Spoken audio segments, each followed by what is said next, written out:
Hi hello வணக்கம் and welcome to my YouTube channel the life of Moni. So என்னடா video ஸ்டார்டிங்லேயே பூவெல்லாம் பொறிச்சிட்டுருக்க அப்படின்னு சொல்லி தானே பார்க்குறீங்க. இன்றைக்கி வந்து எங்கள் குலதெய்வம் கோயிலில் வந்து எங்கூர் கட்டளை பூஜை வருஷத்தில் ஆனி மாதம் வந்து அமாவாசை எப்போ வரும். ஸோ அதுக்கு வந்து நாங்கள் போகணும் அப்படின்னு சொல்லிட்டு தான் வந்து பூவெல்லாம் பொறிச்சிட்ருக்கிறேன். காலையில் எழுந்திரிச்சோன்னு தண்ணியெல்லாம் பிடிச்சி முடிச்சாச்சு. ஸோ பூவெல்லாம் பொறிச்சிட்டு போய் கட்ட போகிறேன். இன்னொரு சந்தோஷம் என்னென்னா, எனக்கு பூ கட்ட தெரியும், ஆனால் ரொம்ப லூஸாக கட்ட தெரியும். பட் இப்போ வந்து நான் கட்டி பழகிட்டேன். ஸோ அதையும் வந்து நான் கட்டி முடிச்சதுக்கப்புறம் காட்டுறேன். சரி வாங்க அங்கே போய் என்னெல்லாம் நடந்துச்சு அப்படிங்கிறத வீடியோக்குள்ளே போய் பார்க்கலாம்.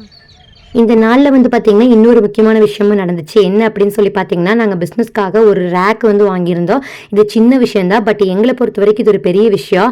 எங்கள் அம்மா வந்து இதுக்கு ஒரு பேர் வச்சுருக்காங்க, நம்ம கடை அப்படின்னு சொல்லிட்டு. ஸோ அந்த அன்னைக்கு காலையிலேயே வந்து குளிச்செல்லாம் முடிச்சுட்டு பூஜையெல்லாம் பண்ணிவிட்டு தீபாவளி எல்லாம் காட்டி முடிச்சதுக்கப்புறம் வந்து பார்த்திங்கன்னா ஒரு திங்ஸ் எல்லாம் எடுத்து வச்சுட்டு நாங்கள் வந்து கோயிலுக்கு கிளம்பிட்டோம். எங்களோட குலதெய்வம் வந்து சிவன். ஸோ வந்து எப்போவுமே நாங்கள் அங்கே போனோம் அப்படின்னா வில்வம் வந்து பொறிச்சிட்டு தான் போவோம். கோவிலுக்கு வந்து கிளம்பியாச்சு. பால், நெய், தீபம் போடுறதுக்கு தேவையானது, பூவு எல்லாமே எடுத்துகிட்டு நாங்கள் வந்து இன்றைக்கி பஸ்ஸில் தான் போகிறோம். அத்தை எல்லோரும் வர்றாங்க, அதனால இன்றைக்கி நாங்கள் பஸ்ஸில் போகிறோம். ஸோ அதனால் இப்போ வில்வம் பொறிச்சிட்டா கரெக்டாக போக போக வந்து கட்டிக்கலாம் அப்படின்னு சொல்லிட்டு வந்து வில்வம் வந்து பொறிச்சிட்ருக்குறோம். நாங்கள் வந்து என்ன குளம் அப்படின்னு சொல்லிட்டு எல்லாத்துக்கும் தெரியும், புதுசாக பார்க்குறவங்களுக்கு வந்து தெரியாதுன்னு நினைக்கிறேன். நாங்கள் வந்து ஓதாரங்குளத்துக்கு வந்து பார்த்திங்கன்னா குண்டடம், கண்டியங்கோவில், கொடுவாய், பெருந்தொழுவு, பரஞ்சேரி வழி, இங்கே வந்து நிறைய பிரான்ச்சஸ் வந்து இருக்குது எங்கள் குளத்துக்கு கோவில். நாங்கள் வந்து கண்ணபுரம் ஓதாளம். கண்ணபுரம் எங்கே இருக்குது அப்படின்னு சொல்லி பார்த்திங்கன்னா காங்கேயம் பக்கத்தில் வெள்ளை கோவில், அங்கே தான் கண்ணபுரம் இருக்குது. ஸோ அந்த கோயிலுக்கு சேர்ந்தவங்க தான் நாங்கள். ஆனால் இதுக்கு முன்னாடி வந்து குலதெய்வம்னு சொல்லிட்டு நான் முத்தரம்பாளையம் கோவில் போட்டிருப்பேன். அது வந்து என்ன அப்படின்னு சொல்லி பார்த்திங்கன்னா தலைக்கட்டு பொங்கல் வந்து அங்கே நாங்கள் கெடா வெட்டி காது ஊற்றுவோம். ஸோ அதுக்கு மட்டும் நாங்கள் அங்கே போவோம். மெயின் வந்து பார்த்திங்கன்னா இதுதான். இங்கேயே வந்து இன்னொரு கோயில் இருக்குது, அங்கே தான் இன்றைக்கி நம்ம பூஜைக்கு போகிறோம். அது என்ன அப்படின்னு பார்த்திங்கன்னா ஓதாளங்குளத்தோட முன்னோர்கள். ஸோ அந்த கோவிலுக்கு நம்ம போகிறோம். அங்கே என்ன சாமி இருக்குது, அங்கே எப்படி பூஜை பண்ணுவாங்க அப்படிங்கிறத வாங்க வீடியோக்குள்ளே போய் பார்க்கலாம். பஸ் வந்துருச்சு. நாங்கள் எல்லோரும் வந்து பஸ் ஏறிட்டோம். அங்கே போய் டிக்கெட்லாம் வாங்கி முடிச்சதுக்கப்புறம் பூ வந்து கொஞ்சம் கட்டாமல் இருந்துச்சு. ஏன்னா காலையில் வந்து அந்த ரேக்குக்கு பூஜை போடுறதுனால என்னால் வந்து பூ கட்ட முடியல.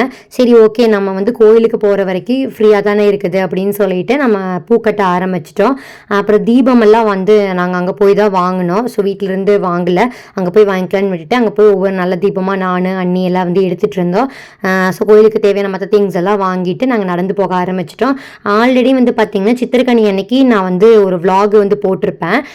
இந்த சைடில் பார்த்திங்கன்னா 2 சைடுமே ஃபுல்லாக வந்து கடை இருந்துச்சு, நீங்கள் பார்த்துருப்பீங்க. அந்த வீடியோ பார்க்காதவங்க டிஸ்கிரிப்ஷனில் வந்து லிங்க் கொடுக்குற போய் பாருங்கள். ஸோ இதுதான் வந்து எங்களோட குலதெய்வம் கோயில், விக்ரம சோழீஸ்வரர் வித்தகச்செல்வி.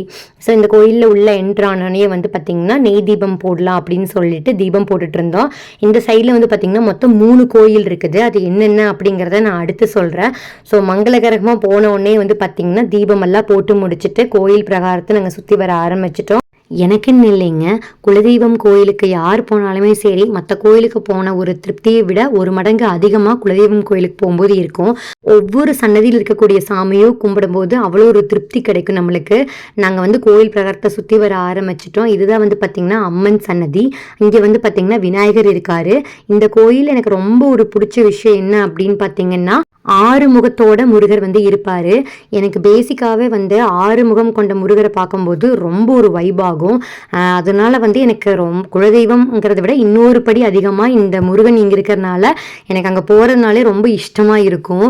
நீங்களே பாருங்களேன், எனக்கு வந்து அந்த முருகனை பார்க்கும்போது எனக்கு அவ்வளோ ஒரு திருப்திகரமாக இருக்கும். என் மனசில் இருக்கிறது எல்லாத்தையும் அப்படியே நான் கொட்டிடுவேன். அது ஏன்னு எனக்கு தெரியல. ஸோ திருப்தியாக வந்து உள்ளே போய் விக்ரம சோழீஸ்வரரை வந்து அர்ச்சனையெல்லாம் பண்ணி முடிச்சுட்டு திருநீரெல்லாம் வாங்கிட்டு அடுத்து வந்து வித்தகச்செல்வி, இங்கே இருக்கிற அம்மனோட பேர் வந்து வித்தகச்செல்வி, இங்கேயும் அர்ச்சனையெல்லாம் பண்ணி முடிச்சுட்டு குங்குமம்லாம் வாங்கி சாமி கும்பிட்டதுக்கப்புறம் நாங்கள் வந்து அம்மா குரு பகவானுக்கு வந்து அர்ச்சனை பண்ணணும்னு சொல்லியிருந்தாங்க. ஸோ ஃபைனலாக வந்து நாங்கள் கட்டி கொண்டு போன பூவை ஒவ்வொரு சன்னதியில் நாங்கள் கொடுத்துருந்தோம். ஸோ கடைசியாக வந்து குரு பகவானுக்கு தனியாக கட்டி வச்சுருந்தோம்.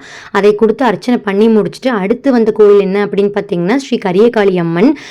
இதுக்கு பக்கத்துலேயே வந்து மாரியம்மன் கோவில் இருக்குது. ஸோ இந்த ஒரே இடத்துல 3 கோவில் இருக்குது. இருக்குது.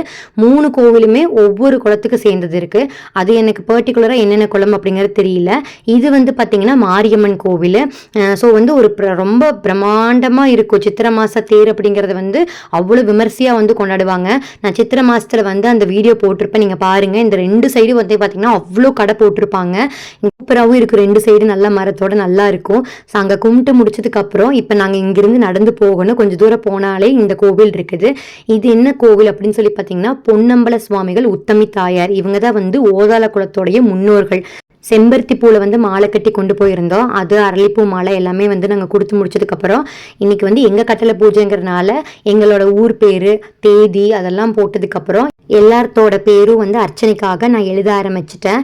அந்த அன்னைக்கு வந்து பார்த்திங்கன்னா எங்கள் ஊருக்காரங்க மட்டும் வர மாட்டாங்க. அமாவாசைங்கிறதுனால அந்த கோயிலுக்கு சேர்ந்த மற்றவங்களும் வந்து வருவாங்க. ஸோ அவங்களோட பேர்லாம் எனக்கு சொல்லிட்டு இருந்தாங்க. எல்லாத்தையும் எழுதி முடிச்சுட்டு நாங்கள் கொண்டு போன பால், தயிர், அபிஷேக சாமானை எல்லாத்தையும் நாங்கள் வச்சுட்டு ஐயர் வந்து ஒவ்வொன்றா ப்ரிப்பேர் பண்ண ஆரம்பித்தாங்க. இந்த ஆத்தா வந்து குன்னத்தூர், அங்கேருந்து தனியாகவே வந்துட்டாங்க. பயங்கரமாக வந்து அவங்க பேசுகிறதே காமெடியாக இருந்துச்சு. எல்லோரும் சிரித்து பேசிகிட்டு இருந்தோம் ஐயர் வந்து ரெடி பண்ணுற வரைக்கும். அடுத்து வந்து விநாயகருக்கு வந்து ஸ்டார்ட் பண்ணிட்டாங்க அபிஷேகத்தை எல்லாம். அடுத்து உள்ளே வந்து பார்த்திங்கன்னா நம்ம சாமிக்கும் வந்து அர்ச்சனை பண்ண ஆரம்பிச்சிட்டாங்க. ஸோ இது வந்து என்ன அப்படின்னு பார்த்தீங்கன்னா அந்த காலத்தில் எனக்கு கரெக்டாக கதை தெரியாது, எனக்கு தெரிஞ்சதை நான் சொல்கிறேன். யாரோ வந்து துரத்திட்டு வருவாங்க, இவங்க ஒரு முற்புதரில் வந்து ஒளிஞ்சிக்குவாங்க, அப்படியே வந்து சிலையாக மாறிட்டாங்க அப்படின்னு சொல்லி சொல்கிறாங்க. இதுதான் எனக்கு தெரிஞ்சது. ஸோ உங்களுக்கு யாராச்சும் தெரிஞ்சுன்னா கூட எனக்கு சொல்லுங்கள். ஸோ பூஜையெல்லாம் முடிச்சு சாமி கும்பிட்டதுக்கப்புறம் வந்து அங்கேயே அன்னதானம் போடுவாங்க. ஸோ அப்போ எல்லாத்துக்கும் வந்து பரிமாறிட்டு இருந்தோம். ஸோ என்ன ஸ்பெஷல் அப்படின்னு சொல்லி பார்த்தீங்கன்னா சாம்பார், பொரியல், பொங்கல், அபிஷேகம்.